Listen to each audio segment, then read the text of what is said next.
New Thought Media Network.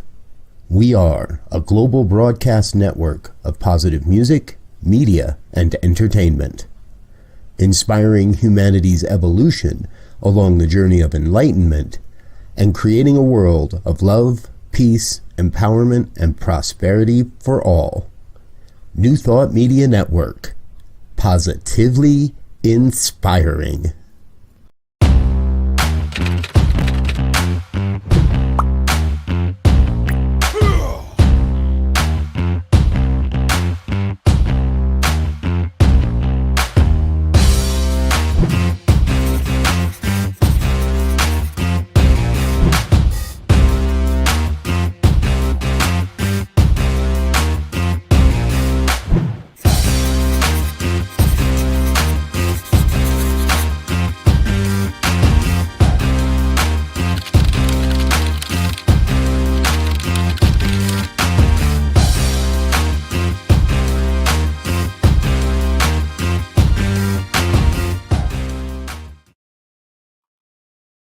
Good morning. How's everybody today? Welcome to New Thought Radio. My name is Ken Gordon. I'm a religious scientist. I have been for 35 years, very active in the movement throughout the years, done a lot of stuff, was spiritual leader of the organization CSL for a while, was part of the integration of United Churches of Religious Science and Religious Science International.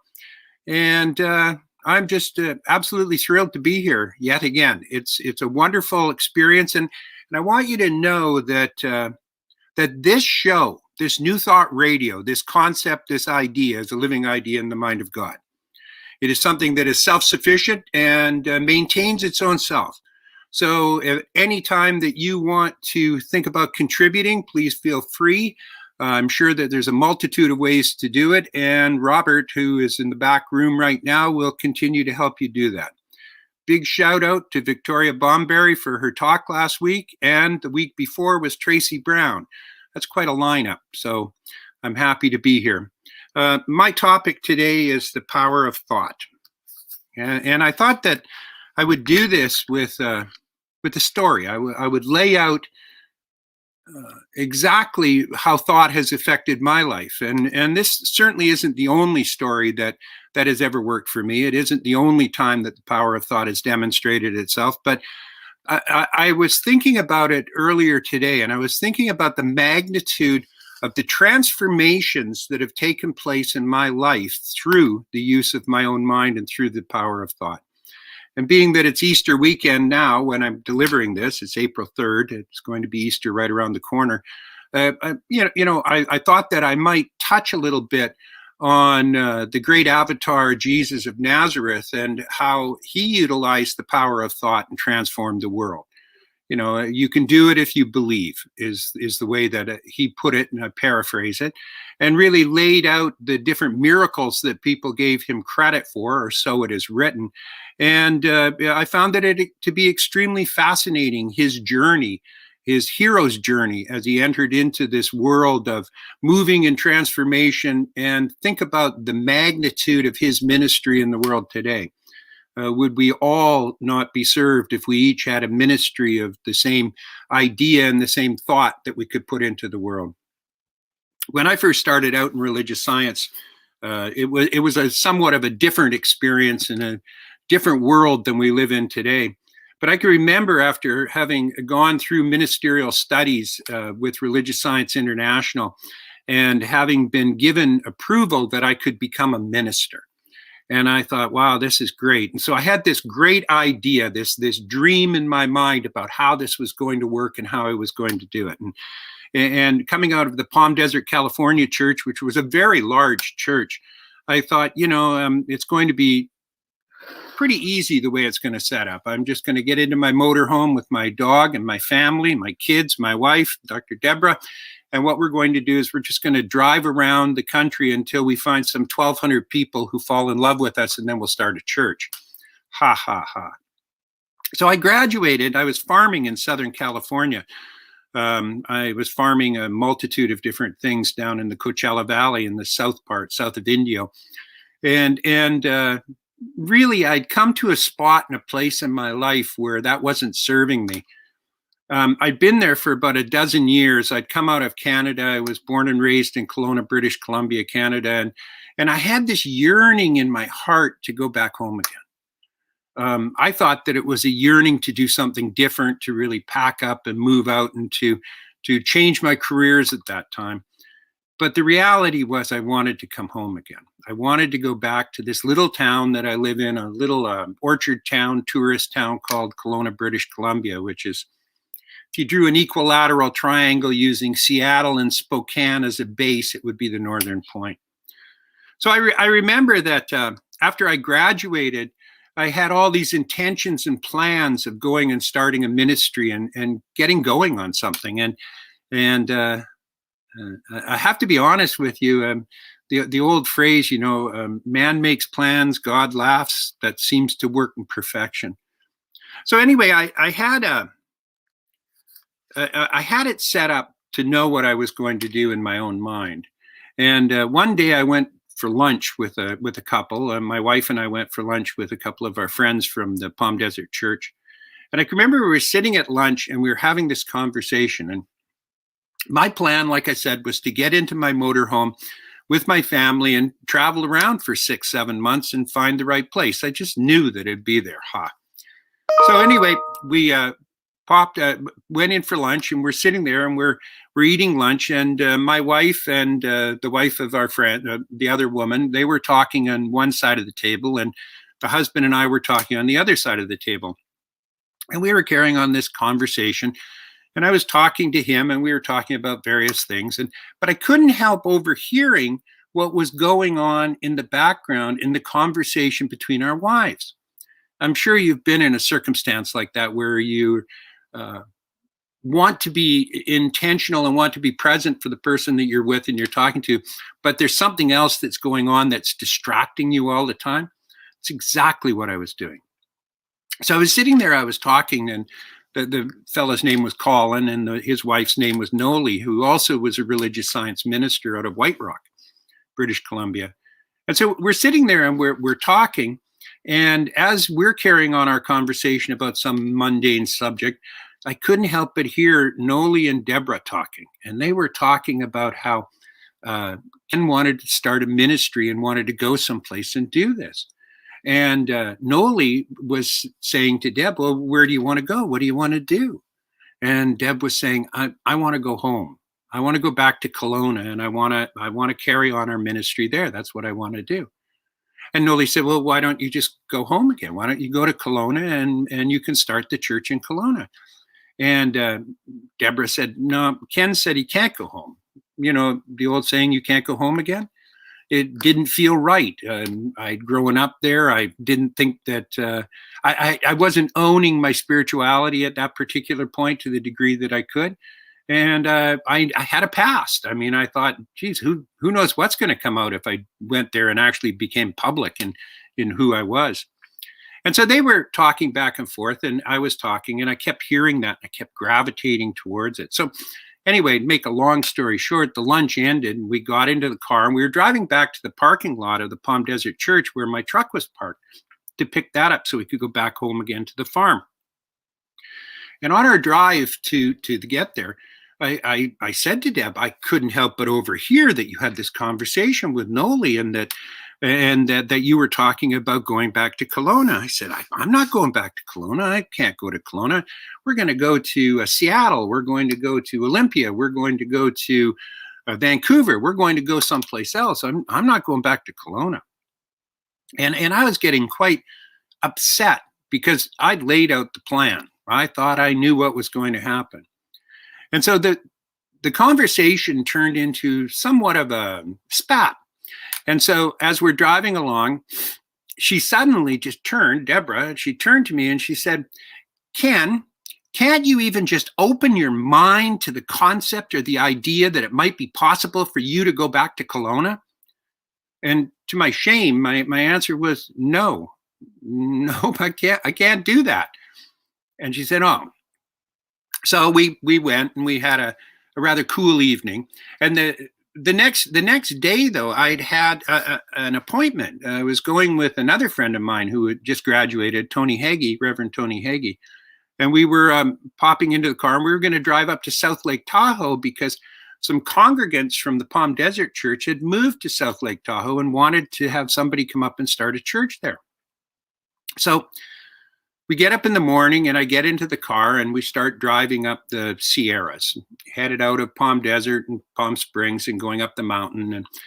And we're driving along, and as we get into the mountainous areas and the area driving north there, I'm sitting in the car with Tony, and I start looking out the window, and I'd say, geez, this looks like Kelowna. This looks like where I grew up, Tony. And he said, oh, that's nice. And drove a little bit further, and I said, that this looks almost identical, except where I grew up, it was greener. The fruit was riper, sweeter. The sun shone brighter, whatever, you know.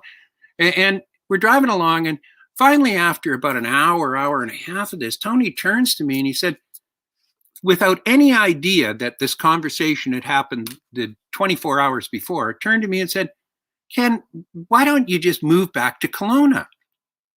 And I said, funny you should say that.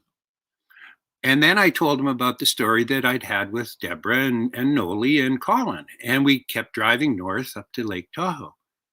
And that conversation just went on for the next 2 days while we were in Tahoe and when we came back again. And so driving back down again into the desert, I can remember that the Palm Desert Church, of which I was a student and an active member, that I had volunteered. Both my wife and I had spent so much time there. As a matter of fact, I did a chart once, pros and cons list, which is why I was going into ministry in the first place, because it turned out that all the joy in my life, all the happiness in my life was coming from the volunteer work that I was doing at the center. And all the money was coming from the farm. So it was quite obvious that I was ready for a change and for some kind of transformation. So as a volunteer at the church, I had one job left that I'd volunteered for that was going to conclude that particular weekend.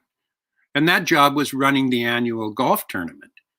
And so as we're driving back down again, and I'm contemplating an intention of maybe changing my mind. I can remember we drove into town, and I went home, and everything was sweet, and there was no problems. And we talked a little bit, and the week went by, and then the golf tournament came up, and I went out and did my volunteer service at the golf tournament and put it all together and ran it. And I can remember when that was concluded, I got in the car and I drove home. And when I got home, Deb and the kids were out. And I walked inside the house. And do you remember those little black boxes with the flashing lights called answering machines? I'm sure some of you do, some of you don't.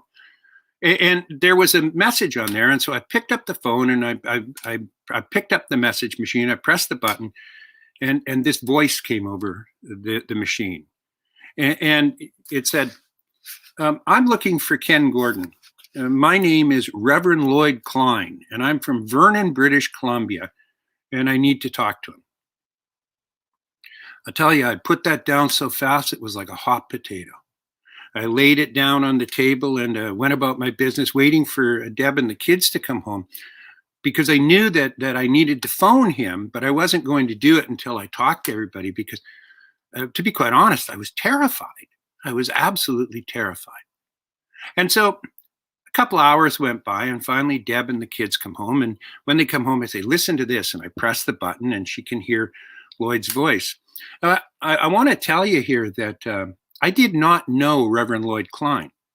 I knew Vernon, British Columbia, because it's 30 miles north of Kelowna. And so there was a real impending, what's going to happen here kind of thing that was going on.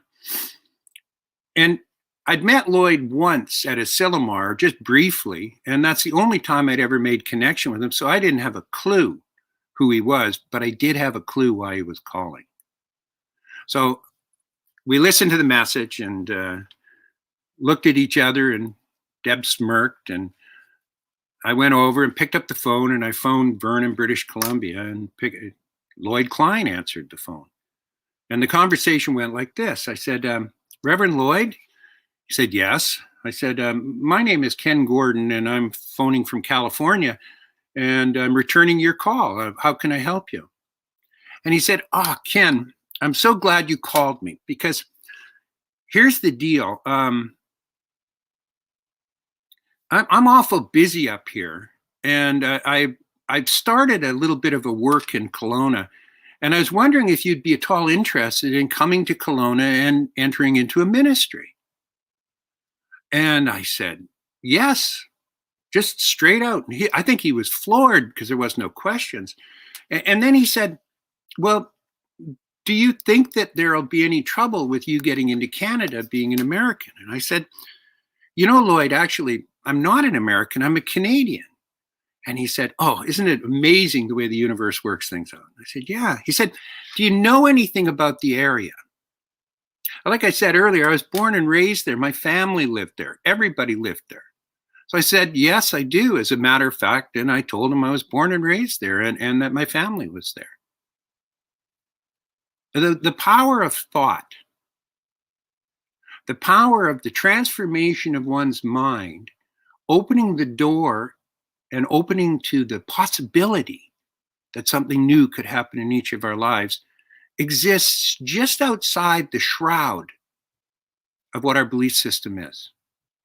And the minute that we transform, the minute that we open ourselves to a greater and a bigger idea, what occurs for us is the experience in our life matches our consciousness.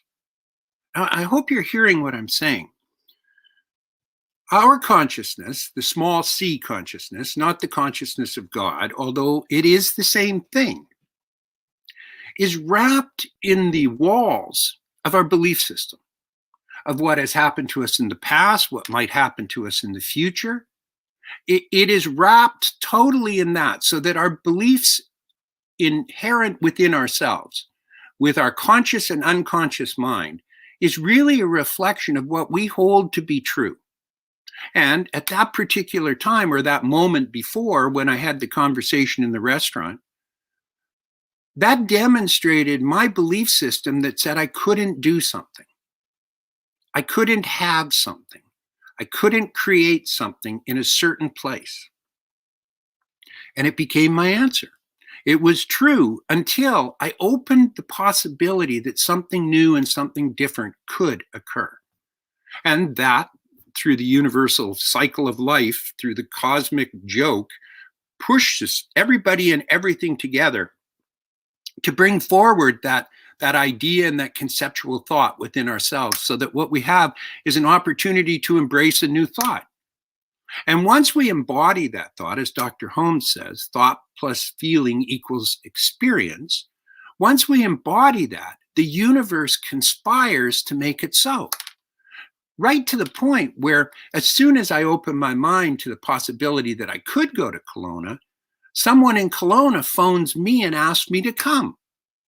Now, I just want to throw that open and open the possibility or the truth behind it, which is that in each of our lives, our limitations are created by what our expectations are and what our anticipation is.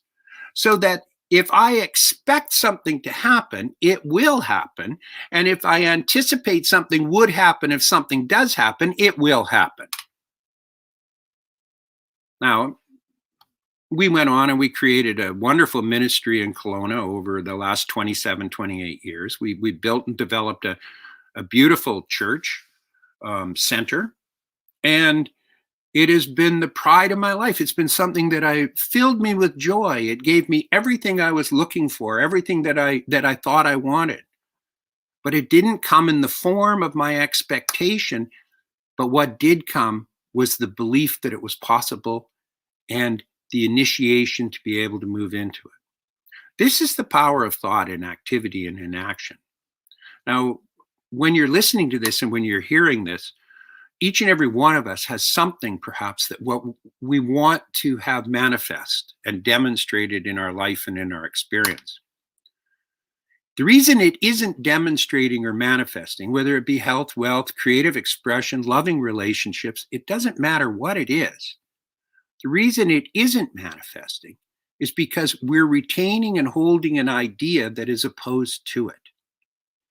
This is the power of thought. Change your thinking and change your life. You don't have to wait for a catalyst which is uncomfortable to move you there, although that's why that catalyst is there in the first place. Instead, what you could do is you could be proactive with it. You could look at the experience of your life that you think is not happening or not occurring. And when you look at that thing and when you think about it, what you could ask yourself is this question: what am I believing that is holding me stuck instead of being able to grow into that? What is it that I believe to be true that doesn't allow me to be prosperous? What is it that I hold to be true that doesn't allow me to be loved? What is it that I hold to be true that doesn't allow me to be creative? What is it that isn't true that I am believing that allows me to think that I should have to live in pain through health? The minute that we have the answer to that, what we have is the new idea that is required to be able to grow and make it work. Now, my experience is that a lot of people, after years of counseling, I'm talking about me counseling others, although God only knows I've been counseled, but we have a tendency to justify our limitations. Kenn, can't you even imagine moving back to Kelowna? No. Why? Because I was frightened. That's why. And the minute that I could remove that fear, what happened was the universe conspired to make my dreams come true. Now, this is the opening truth for each and every one of us. It could happen for you in a split second, in a weekend. It could happen with you with an aha. It could happen to you listening to this conversation. Why don't you have the life you want? The minute that you ask that, the universe will start giving you the answers. And once you get those answers, if you actually live on them and take action from them, what will happen is you will begin moving. You might not get where you want to go right away, but you will grow that consciousness to another experience and another experience and another experience. And each time you do, the ideal of what you want in life becomes closer to your reality. Now, that's what the power of thought has done for me in my life, and I trust it'll do for you as well. So if you have any questions or anything, throw them into the chat. Open yourself up to ask if you want. I'm here for you. If you're stuck on something, I'd be happy to ask you the question, what is it that you want and why don't you have it? So thank you for listening, and I open for questions. Are there any questions, Robert?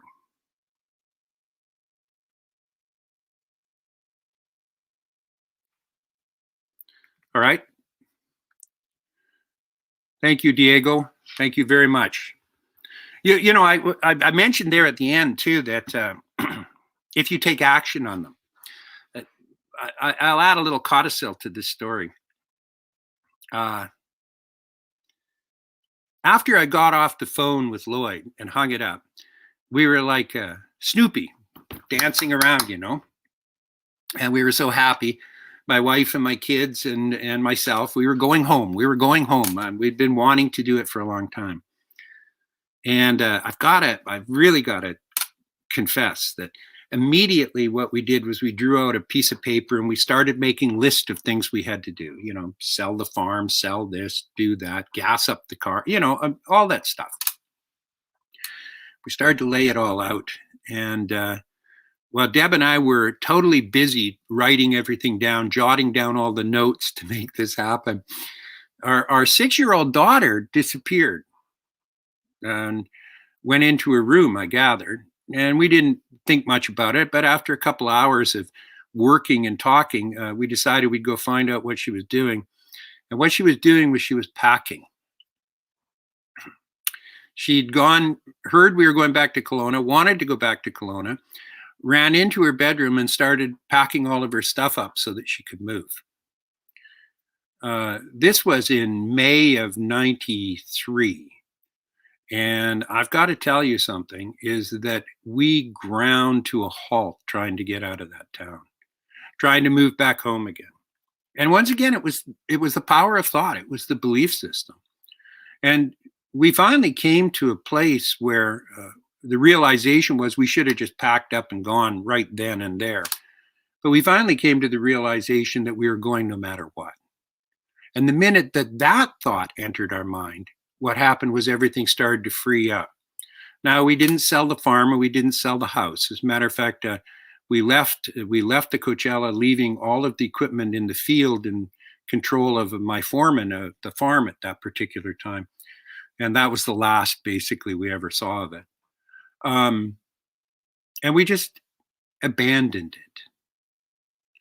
And there's your other power, is that when you get that answer from the universe of what you believe and how it's hindering who you are and where you're going to go, at that particular time, it's important for you to take that action and to move on it. Because that's not some light little idea that's been given to you by your best friend to support you in your misery. What that is that is the universe itself giving you your answer and your response. So, questions, throw them out there. Love to see them. What fosters a living faith in oneness individually and collectively? From Wayne Baldwin.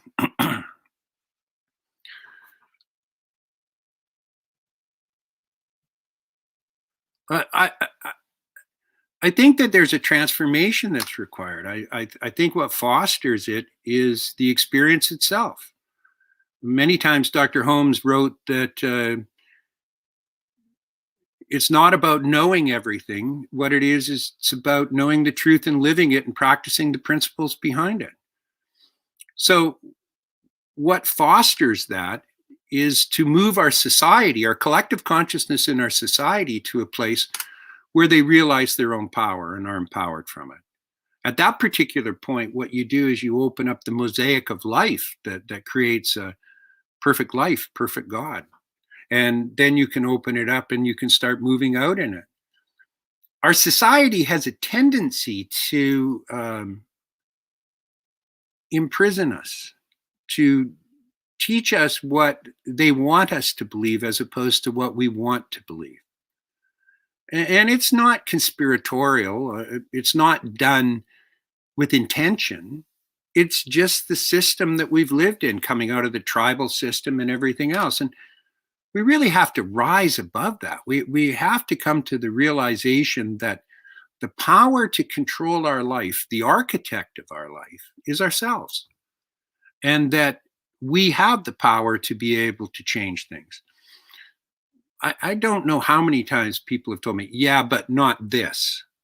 And the answer is, yeah, that too.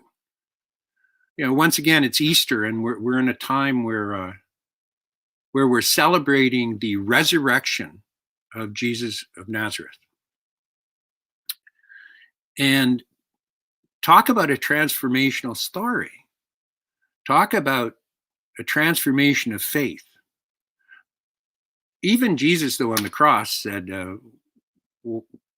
something to the effect of, why have you abandoned me to God?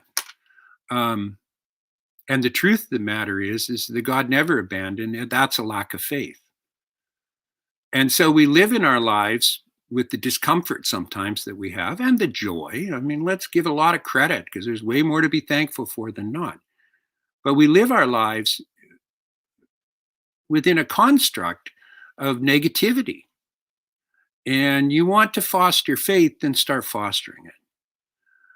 Start realizing when your power of thought manifests something in your life that it actually happened, and stop giving the credit to something else. Start realizing that it's your attitude that creates your life. Stop blaming others for what's going on. I mean, that's a big one in our society. And instead, take the personal responsibility. I'm not talking about blame. I'm talking about responsibility. To be able to be in control of your own mind, your own attitude, your own thoughts, and therefore your own circumstances. Hope that answered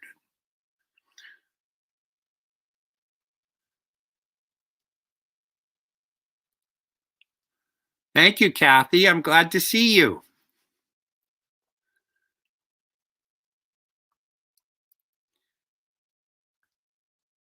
Yes, the action step is often forgotten after the vision. Isn't that the truth? Not only that, we fear the action step because it doesn't look like the way it should look. I didn't travel around North America in my motorhome. I went home to Kelowna. I was fortunate to have somebody who supported me in it, but I'll share with you is that probably would have been more comfortable for me to have gone someplace else, but I didn't. Instead, I took the action on the message that was given to me, and I returned. That call from Lloyd Klein, Reverend Lloyd Klein out of Vernon, British Columbia, that call was my calling. That's, when people talk about a calling, that was it. I mean, how else? I phoned my mother directly after that, who lives in Kelowna and who lived in Kelowna. And I can remember phoning her, and I was raised in a really traditional church called the United Church of Canada, which was a cross between Methodist and Lutheran. She was a Sunday school teacher there. And I remember when I phoned her and told her what had happened and that Klein had called me. I can remember she said, "That does it." I said, "What?" She said, "I will never worry about you again in my entire life. It is obvious that you are in the hands of God." Pretty cool, huh?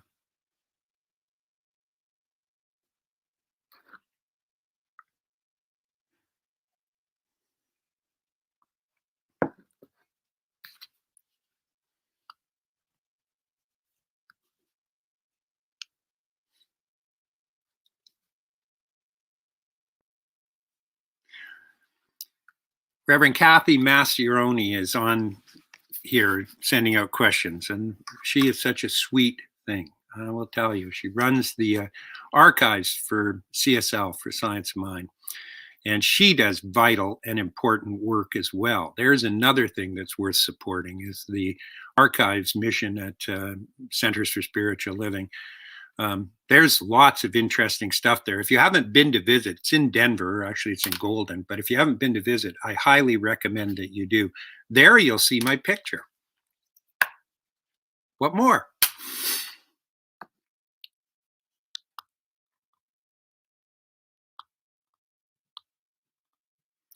Yes, Diego. Beckwith once told him, action without vision, it was removed before I could finish it, but action without vision is delusion, and vision without action is fantasy. And how true is that? And he also said that pain pushes until vision pulls, which is really what we're talking about here. Is if you're out there in any kind of agony, whether it be mental or physical or whatever's going on in your life, if you're out there in agony, Science of Mind, CSL, New Thought is the place to go. That's why if you're probably on this call, the horrible thing about calls like this is we're probably talking to the choir. We're probably talking to people who already hold this to be true. How do we get this transformed and transported out to the rest of the world? Think about it for a second. Can you imagine if everybody were to hold that to be true? Wayne Baldwin's question about how you get it collectively out into the world. The answer is we have to get things like this out there. And that's why the New Thought Network is doing such, New Thought Radio rather, is doing such a wonderful job. It is yet again another avenue for us to be able to do what our vision is. And our vision is to create a world that works for everyone. The way our purpose is to awaken humanity to its spiritual magnificence. The way you awaken is by hearing that you can be awakened. And this message needs to be taught in schools. It needs to be demonstrated and shown all over the world at all times until it becomes a bigger message than the other message we get, which is how poor, broken, and defenseless we are, because that ain't the truth.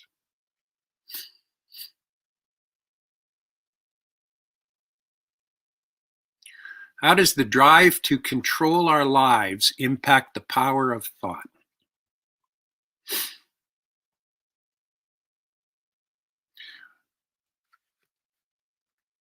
When we think that we know all the answers, we can't hear other answers that come in. Our drive to control our thought is one of the oxymoronic things that happen in our teaching. That's why it's so important to take Science of Mind classes, so that you get the whole story, not just the pieces that you might get from a 15-minute talk. Part of that teaching and part of that lesson is to learn to surrender and to realize that there's a power in the universe greater than I am, and I can use it and it can use me. To be able to surrender, to allow that power to enter into it. In my little metaphor, what I was really sharing was an opening to allow that to come in, and then listening to it once it occurs, once it comes there, and you can hear what it is because you're open and receptive to a different idea than you might have had before. We're living in the middle of a pandemic where fear is rampant. You can see it everywhere. You can see people being so upset by it, and they're not taking personal responsibility for it. We see it in the world of violence around us. And if we were to surrender to the true nature of who we are, and I know that many people think the true nature of humanity is evil and violent, I will tell you it's not. It is made in the image of the power itself. It is made in the image of the infinite intelligence that we call God. And if you allow that infinite intelligence to come through, what happens is you don't need to control your thought. You just simply start acting upon it. In the Bible, it was written that St. Paul said we should pray without ceasing. When I was a child and heard that with a child's ears, what I envisioned, and I think I might have shared this last time I was on, what I envisioned was kneeling in penitence someplace and doing the prayer. The truth is that the pray without ceasing means your every thought's a prayer. Everything that you're thinking is being transmitted into the universe and being given only one answer, because there is only one answer, and that answer is yes. I'm a healthy, wealthy, prosperous, vital, creative aspect of spirit. Yes. I'm a sick, broken, poor aspect of spirit. Yes. It doesn't differentiate. It gives you what you ask for. In other words, what gives you what you hold within the constraints of your belief system to be true. And the only way to get something different is to expand your belief system to encompass it, not try to reach out and grab it and pull it in.